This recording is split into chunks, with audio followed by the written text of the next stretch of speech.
আমি অসমৰ সকলো ৰাজনৈতিক দলক ইয়াৰ আগৰ যিটো ফেজৰ নিৰ্বাচন হৈছিল 5টা বিধানসভা সমষ্টিত তেতিয়া আমি প্ৰতিটো ৰাজনৈতিক দলৰ কাৰ্যালয়লৈ আমাৰ দলৰ প্ৰতিনিধি গৈছিলোঁ আৰু আমি সকলোকে এইটো অনুৰোধ জনাইছিলোঁ যে সকলোৱে সমূহতে প্ৰাৰ্থী প্ৰত্যাখ্য আৰু সেই ধাৰণাটো আমাৰ তেতিয়াৰ ধাৰণা এই ধাৰণাটো আধাৰতে এইটো এটা কণ্টিনিউৱাছ প্ৰচেছ গতিকে আমি যোগাযোগ সকলোৰ লগত আমি প্ৰাৰ্থী চূড়ান্ত কৰাৰ পিছত আমি সকলো ঠিক আছে ধন্যবাদ কৰি আছোঁ কেইবাজনো যে প্ৰাৰ্থী আছে আমি ভাল চেষ্টা কৰি আছোঁ খুব কম সময়ৰ ভিতৰত আমি মাজুলীৰ প্ৰাৰ্থী ঘোষণা কৰিম আৰু ইতিমধ্যে মিউনিচিপালিটি ইলেকশ্যন আছে মিউনিচিপালিটি ইলেকশ্যনৰ প্ৰক্ৰিয়া চলি আছে অহা 2-3 দিনৰ ভিতৰত আপোনাৰ মিউনিচিপালিটিৰ প্ৰাৰ্থীৰ বিষয়ে জানিব পাৰিব আৰু মাজুলীৰ প্ৰাৰ্থী জানিব পাৰিব ৰাইজৰ লগত কিবা চিন্তা চৰ্চা কৰিছে নেকি যে ৰাইজৰ পৃথককৈ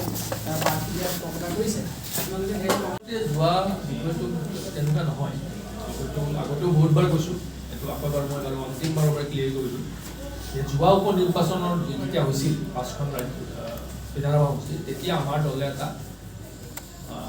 ফৰ্মুলা এটা আমি কনচেপ্ট ডেভেলপ কৰিছিলোঁ যে উপ নিৰ্বাচনসমূহত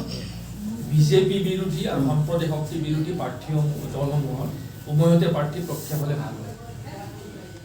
যিহেতু উপ নিৰ্বাচনৰ ফলাফলে চৰকাৰখনৰ স্থায়িত্বত একো প্ৰভাৱ নেপেলায় গতিকে উমৈহতীয়া প্ৰাৰ্থী যদি প্ৰক্ষেপ হয় বিজেপি বিৰোধী ভোটাৰ ৰাইজৰ মনৰ মাজত এটা আশাৰ সঞ্চাৰ হ'ব আৰু আমাৰ সেই প্ৰপ'জেল আমাৰ এইটো ধাৰণাটো কংগ্ৰেছে মানি লৈছিল আৰু কংগ্ৰেছে কৈছিল যে মাজুলীত আমি প্ৰতিদ্বন্দ্বিতা নকৰোঁ কথা গতিকে মাজুলীত আমি প্ৰতিদ্বন্দ্বিতা কৰিম আৰু আমি আনন্দ পাইছোঁ বা জানি ভাল পাইছোঁ যে ৰাইজৰ দলে ইতিমধ্যে অখিল গগৈ ডাঙৰীয়াই সিদিনা ঘোষণা কৰিছে যে মাজুলীত তেখেতসকলে প্ৰাৰ্থী প্ৰক্ষেপ নকৰে আমাৰ দলৰ প্ৰাৰ্থী সমৰ্থন গতিকে আমি তেখেতসকলক ধন্যবাদ জনাইছোঁ গতিকে আমি ভাবোঁ যে প্ৰকৃতাৰ্থত এইটো এই মাজুলী নিৰ্বাচনত উমৈহতীয়া প্ৰাৰ্থীৰ যিটো ধাৰণা আছিল আমাৰ প্ৰকৃতাৰ্থত এই ধাৰণাটো এবাৰ কাৰ্যক্ষম হ'ব এবাৰ ফলপ্ৰসূ হ'ব এবাৰ বিজেপি আৰু অসম জাতীয় পৰিষদ উমৈহতীয়া প্ৰাৰ্থী হিচাপে আমাৰ প্ৰত্যক্ষ প্ৰতিদ্বন্দ্বিতা হ'ব গতিকে আমাৰ যিটো উমৈহতীয়া প্ৰাৰ্থীৰ ধাৰণা আছিল এই ধাৰণাটো প্ৰথমবাৰৰ বাবে মাজুলী নিৰ্বাচনত আমি সফল হৈছোঁ বুলি আমি ভাবি লৈছোঁ বিজেপিৰ পৃষ্ঠপোষকতাত অপৰাধী ৰাজনীতিকৰ উত্থান ঘটিছে যোৱা কিছু বছৰৰ পৰা আপোনালোক সকলোৱে এই বিষয়ে জ্ঞাত হ'ব 2খন জিলাত দুগৰাকী বিশিষ্ট ৰাজনৈতিক ক্ৰিমিনেল বুলি যাক ক'ব পাৰি পলিটিকেল ক্ৰিমিনেল দুগৰাকীৰ উত্থান হৈছে বিজেপিৰ পৃষ্ঠপোষকতাত সন্দেহৰ অৱকাশ আছে যে উত্তৰ কাছাৰ ডিমা হাছাও আৰু কাৰ্বি আংলং জিলাত এই কয়লা খনি দুটা আবণ্টন দিয়াৰ ক্ষেত্ৰত তেখেতসকলৰ স্বাৰ্থ সুৰক্ষিত কৰাৰ ব্যৱস্থা কৰা হৈছে নেকি আচলতে সামগ্ৰিকভাৱে অবৈধ ব্যৱসায় এটাক বৈধভাৱে চলাই নিয়াৰ এটা সাংঘাতিক ডাঙৰ ষড়যন্ত্ৰ আৰম্ভ কৰা হ'ল আৰু এই সামগ্ৰিক ষড়যন্ত্ৰবোৰে অসমত অৰ্থনৈতিকভাৱে ভয়াৱহ ৰাজহৰ ক্ষতি সাধন কৰিব চৰকাৰৰ আৰু পলিটিকেল ক্ৰিমিনেলাইজেশ্যনক উৎসাহিত কৰিব ৰাজনৈতিক অপৰাধীকৰণৰ প্ৰক্ৰিয়াত উৎসাহিত কৰিব আৰু সেইবাবে আমি মহামান্য ৰাজ্যপালৰ আমি ইণ্টাৰভেনশ্যন তেওঁৰ হস্তক্ষেপ বিচাৰিছোঁ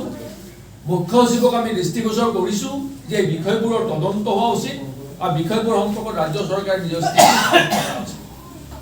এইখিনিয়ে ক'বলগীয়া এইখিনি বিষয়ৰ বাহিৰত এটা পৰা চলি থকা কেইখনমান ট্ৰেইন প্ৰায় 12খন ৰেলগাড়ী বাতিল কৰা Dibrugarh Shatabdi Jhajha express Kolkata superfast Mariani intercity Kamakhya intercity Naharlagun intercity Furkating intercity Mariani passenger Dangri passenger Silchar passenger Murkongselek passenger আৰু নিউ বঙাইগাঁও পেচেঞ্জাৰ এই ট্ৰেইনকেইখন বাতিল কৰা হৈছে গতিকে আমি অসম জাতীয় পৰিষদে অসম চৰকাৰক আৰু ভাৰত চৰকাৰক আৰু উত্তৰ পূৰ্বাঞ্চল ৰেলৱেক আমি দাবী জনাইছোঁ যে অসমৰ যাত্ৰীৰ সুবিধাৰ্থে এই ট্ৰেইনসমূহক পুনৰ চলাচলৰ ব্যৱস্থা কৰা এইখিনি আমাৰ বিষয় সকলোকে ধন্যবাদ জনাইছোঁ যায় আপোনালোকে লিষ্টখন চাব তেতিয়াহ'লে বছৰি 4,000 টন যদি উৎপাদন হয় বিস্তৃত আপোনালোকক আমি দিছোঁ তেতিয়াহ'লে কয়লাজানৰ ক্ষেত্ৰত 98,92,000 পাৰ ইয়াৰ MDCL লোকচান হ'ব আৰু গৰম পানীত 28,17,00,000 টকা MDCL লোকচান হ'ব এতিয়া এই অংকটো আমাক কোনোবাই বুজাই দিব লাগে যে লোকসান কৰি ব্যৱসায় কৰাৰ এই অংকটো কি এতিয়া আমি যিটো আমাৰ জগদীশ ভূঞা ডাঙৰীয়া আপোনালোকক ক'লে যে এই যে অৰ্গেনাইজড এটা ক্ৰাইম অৰ্গেনাইজড এটা সিন্ডিকেটৰ ৰূপ দিয়া হৈছে আৰু দিছপুৰ তাৰ সৈতে জড়িত হৈছে তাৰ এইটো এটা জ্বলন্ত উদাহৰণ সৰু এটা কথা উদাহৰণ আপোনালোকক দি লওঁ এইটো আপোনালোকে অধ্যয়ন নিশ্চয় কৰিব আৰু আপোনালোকে গভৰ্ণমেণ্টৰ ৱেবছাইটবিলাক চাই আপোনালোকে হিচাপ কৰি ল'ব তেতিয়া আপোনালোকে মনত পেলাব যে কৰ্ণাটকত ভাৰতৰ বিখ্যাত এটা মাইনিং কেলেংকাৰী সংঘটিত হৈছিল এতিয়াও তাৰ তদন্ত চলি আছে মন্ত্ৰী বিধায়ক জাতীয় ব্যক্তি জেললৈ গৈছে বহুত ডাঙৰ কেছ হৈছে ৰেড্ডি ব্ৰাদাৰ্ছ নামৰ দুগৰাকী ভাতৃৰ তাৰে এগৰাকী কৰ্ণাটকৰ মন্ত্ৰী আছিল তেখেতৰ নেতৃত্বত এই গোটেই কেলেংকাৰীটো সংঘটিত হৈছিল সেই কেলেংকাৰীটো আছিল লুৰ আকৰ আইৰণ অৰৰ কেলেংকাৰী কয়লা ইত্যাদিও তাত জড়িত হৈ আছে সেই কেলেংকাৰীটো সংঘটিত কৰোঁতে 54,000 ক্ৰ'ৰ্ছৰ সেই কেলেংকাৰীটো সংঘটিত কৰোঁতে যিটো মডেল লোৱা হৈছিল আমি দেখিছোঁ MDCLৰ এই বিজনেছ ফৰ্মুলাত একেটা মডেল ব্যৱহাৰ কৰা হৈছে সেইকাৰণে আমাৰ মনত সন্দেহ হৈছে যে এই যে অৰ্গেনাইজড ক্ৰাইম অৰ্গেনাইজড সিন্ডিকেটৰ যিটো ৰূপ দিব বিচৰা হৈছে বুলি আমি কৈছোঁ তাৰ আমি দেখ জ্বলন্ত প্ৰমাণ ইয়াত পাওঁ তাত ৰেড্ডি ব্ৰাদাৰ্ছে কৰিছে ইয়াত দাদা ভাইটিয়ে কৰিছে দাদা ভাইটি শব্দটো এনে কথা প্ৰসংগত ক'লোঁ কোনোবা মামাও হ'ব পাৰে কোনোবা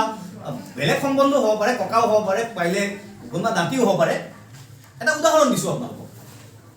গতিকে এই বিষয়টোৰ ওপৰত অসমখনক যে পৰিকল্পিতভাৱে এটা অৰ্গেনাইজড ক্ৰাইম অৰ্গেনাইজড সিন্ডিকেটৰ ব্যৱস্থা কৰি দিছপুৰক জড়িত কৰি এইটো কৰিব বিচৰা হৈছে অসমখনক যে এটা নতুন কেলেংকাৰীৰ সূচনা কৰিব খোজা হৈছে সেই সন্দৰ্ভত আপোনালোকৰ জৰিয়তে আমি ৰাইজক অৱগত কৰিলোঁ আৰু আমাক ইতিমধ্যে আপোনালোকক আমাৰ মাননীয় সাধাৰণ সম্পাদক মহোদয়ে কৈছে যে আমি মাননীয় ৰাজ্যপালক অৱগত কৰিছোঁ অসমৰ মাননীয় মুখ্য সচিবকো আমি অৱগত কৰিছোঁ এই বিষয়টোৰ ওপৰত এটা জনমতো গঠন হ'ব লাগে আৰু চৰকাৰে বিষয়টোৰ ওপৰত দৃষ্টি নিক্ষেপ কৰি তাৰ বিধিগত ব্যৱস্থা কি গ্ৰহণ কৰিব লাগে সেইটো আগবঢ়ালে আপোনালোকক আমি কিছুমান কাগজ বিতৰণ কৰিম আৰু আপোনালোকে যদি কয়লা মন্ত্ৰালয়ৰ ৱেবছাইটত যায় আপোনালোকে তাতে দেখা পাব এইখন টেণ্ডাৰিঙৰ ৰিজাল্ট 8 আৰু 10 ফেব্ৰুৱাৰী তাৰিখে আপোনালোকক এতিয়া দিয়া হ'ব টেবুল 1 আৰু টেবুল 2 আপোনালোকে দেখা পাব টেবুল 1 হৈছে 8 তাৰিখে হোৱা যেটো টেণ্ডাৰিঙৰ ৰিজাল্ট ঘোষণা কৰা হৈছে যে আমাৰ কয়লাজান কয়লা ক্ষেত্ৰ আবণ্টন লাভ কৰিছে আসাম মিনাৰেল ডেভেলপমেণ্ট কৰ্পোৰেশ্যন লিমিটেডে আসাম মিনাৰেল ডেভেলপমেণ্ট কৰ্পোৰেশ্যনৰ ওপৰত আপোনালোকে চাব আৰু তিনিটা অন্য ঠাইৰ কয়লা ক্ষেত্ৰ তেওঁলোকে প্ৰস্তাৱ দিছে যে কয়লা আহৰণ কৰি সেই কয়লাৰ মূল্যৰ ব্যৱসায় কৰি যিটো ৰাজহ তাৰ পৰা উৎপাদন হ'ব সেই ৰাজহৰ যেনে Yazdani steel and power limited কোম্পানীয়ে তেওঁলোকে কৈছে যে আমি আমাৰ প্ৰফিটৰ ৰেভিনিউৰ 18% শ্বেয়াৰ আমি গভৰ্ণমেণ্টক দিম Mahanadi mines and minerals private limited তেওঁলোকে কৈছে আমি 14% দিম ডালমিয়া চিমেণ্ট ভাৰত লিমিটেড তেওঁলোকে কৈছে 8% দিম অন্য কয়লা ক্ষেত্ৰত অন্যান্য ঠাইৰ কয়লা ক্ষেত্ৰত আৰু একৰ্ডিংলি সেইকেইটা ৰেট যিহেতু তেওঁলোকে দিছে আৰু সেইকেইটা ৰেট তেওঁলোকৰ হাইয়েষ্ট ৰেট আছিল যে 100 টকা যদি আমি তাৰ পৰা উৎপাদন কৰোঁ তেতিয়াহ'লে আমি চৰকাৰক এটা কোম্পানীয়ে কৈছে 18 টকা দিম আনটো কোম্পানীয়ে কৈছে 14 টকা দিম আৰু আনটো কোম্পানীয়ে কৈছে আমি 8 টকা দিম আৰু তেওঁলোকৰ ৰেট যিহেতু হাইয়েষ্ট আছিল গতিকে চৰকাৰে ৰুল অনুসৰি নীতি অনুসৰি নিয়ম অনুসৰি তেওঁলোকক আবণ্টন দিছে কিন্তু Assam Assam mineral development corporation limited যেটো আমাৰ ৰাজ্যৰ PSU এই প্ৰতিষ্ঠানটোৱে আমাৰ নিজৰ ব্যৱসায়িক প্ৰতিষ্ঠানটোৱে কৈছে যে আমি যিমান টকা ৰাজহ উৎপাদন হ'ব তাৰে 81.50% 81.50% আমি ৰাজহ চৰকাৰক দিম তাৰ মানে AMDCL 100 টকাৰ কয়লা উৎপাদন কৰিলে 81 টকা 50 পইচা তেওঁলোকে চৰকাৰক দিব আপোনালোকে এইবাৰ টেবুল নম্বৰ 2 আপোনালোকক দিছো দিয়া হৈছে কাগজ আপোনালোকে টেবুল নম্বৰ 2 চাওক ইয়াত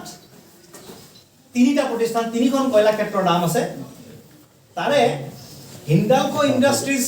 লিমিটেডে 10.25% দিছে ৰেভিনিউ শ্বেয়াৰ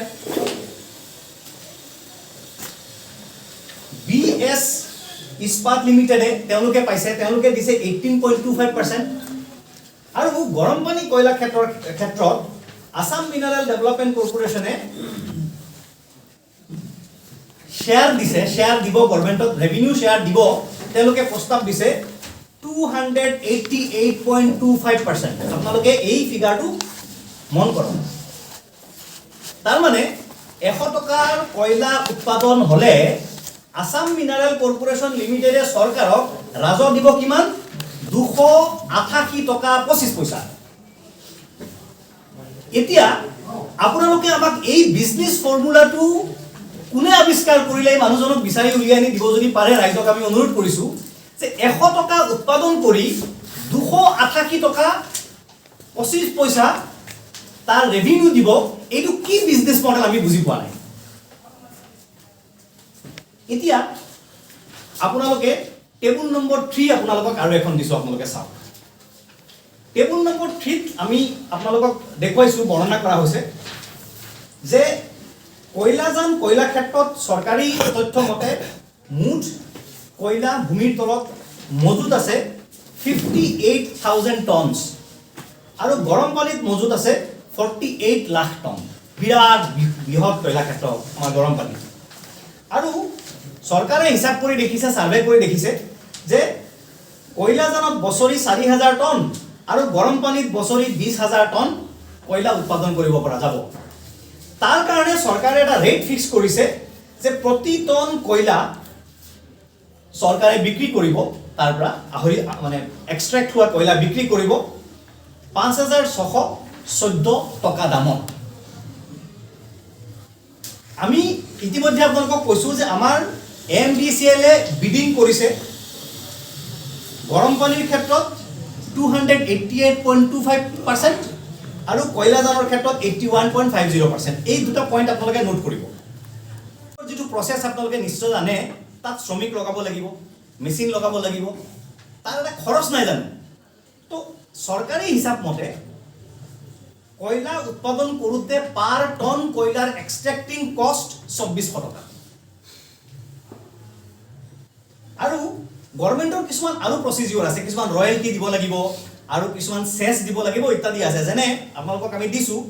ৰয়েলটি গভৰ্ণমেণ্টক দিব লাগে 786 টকা প্ৰতি টন কয়লাৰ বাবদ। DMF ডিষ্ট্ৰিক্ট মিনাৰেল ফাউণ্ডেশ্যন বুলি এটা চৰকাৰৰ ফাউণ্ডেশ্যন আছে, তাত এটা পইচা দিব লাগে, এটা পাৰ্চেণ্টেজ। এইটো কয়লাজানৰ ক্ষেত্ৰত 78.6 টকা আৰু গৰম পানীৰ ক্ষেত্ৰত 79 টকা।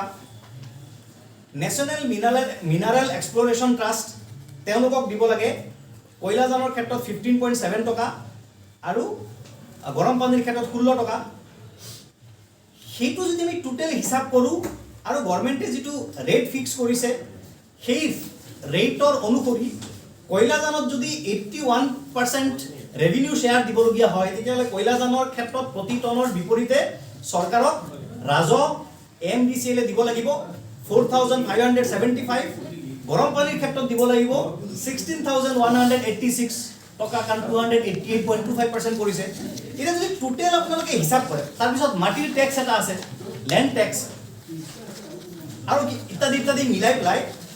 হিচাপ কৰি দেখা গৈছে চৰকাৰী তথ্য মতে যে 1 টন কয়লা যদি কয়লাজানত এক্সট্ৰেক্ট কৰা হয়, উত্তোলন কৰা হয়, তেতিয়াহ'লে খৰচ পৰে 8,087 টকা আৰু গৰম পানীত খৰচ পৰে 19,698 টকা। কিন্তু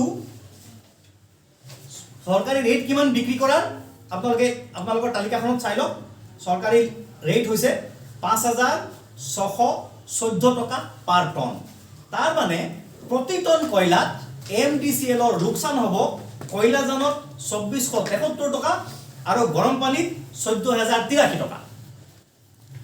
ইতিমধ্যে আপোনালোকক কৈছো যে এই অৰ্থনীতিবিদ গৰাকী কোন বা কোনসকল অৰ্থনীতিবিদে এই বিজনেছ ফৰ্মুলাটো উলিয়ালে যে আমি উৎপাদন কৰিম 100 টকা, তাৰ পৰা আমি গভৰ্ণমেণ্টক ৰেভিনিউ দিম 288 টকা। এই অংকটো আমি বুজি পোৱা নাই। মুকলি হল ডাটা মেচিনৰ নতুন showroom data machine future world বজাৰত উপলব্ধ সকলোবোৰ অত্যাধুনিক সামগ্ৰী পোৱা যাব এই শ্বৰুমত বছ JBL ছনীৰ লগতে উচ্চ প্ৰাবল্য স্পীকাৰো পোৱা যাব এই শ্বৰুমত লগতে আধুনিক mobile accessories screen protector earphone case and cover power bank উপলব্ধ এই শ্বৰুমত ডাটা মেচিন হৈছে গুৱাহাটীৰ একমাত্ৰ শ্বৰুম য'ত উপলব্ধ টেম্পাৰ কাভাৰ ইয়েৰফোন চাৰ্জাৰৰ লগতে আন বহুতো এক্সেসৰিজ এই সকলোবোৰ লেটেষ্ট গেজেট লাভ কৰিবলৈ আহক আমাৰ নতুন শ্বৰুম ডাটা মেচিনলৈ data machine future world opposite to the Ulubari petrol pump near Kalyan jewellers GS Road Guwahati 7 phone number 6901268874 7086094885